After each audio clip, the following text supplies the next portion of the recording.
Hello once again, Father Pat here. Our last story was on Melville Island.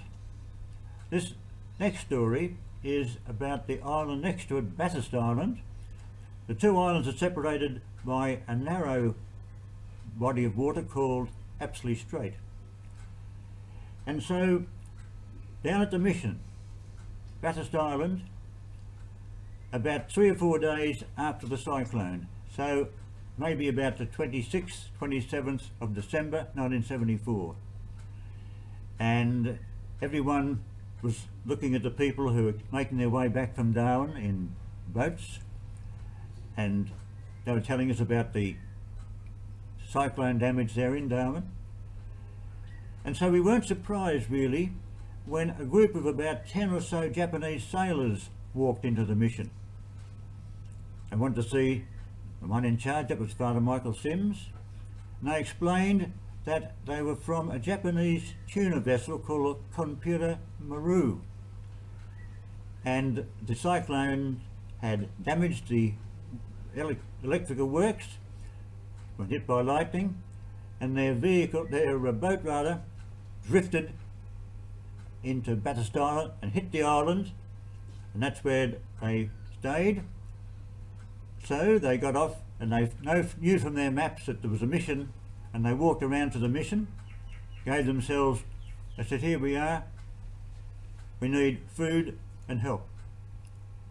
Well, the local people, the TV people, had seen all this, and they went aboard first before we got to the stricken vessel, because there were some nice goodies on board, like Kirin beer and cigarettes.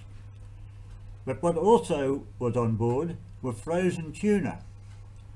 And so one of our brothers, Brother Ron Littleball, he had a power saw, and he had to take each fish out, he cut it in half and threw it in the sea.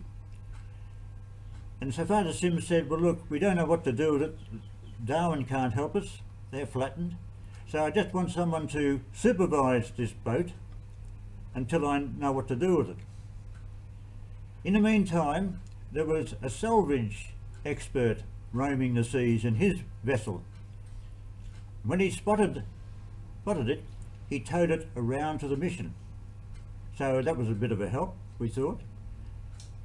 Father Sims made sure there's always somebody on board to keep control of the ship, of the Konpura Maru, and he put our mechanic on watch one Sunday morning.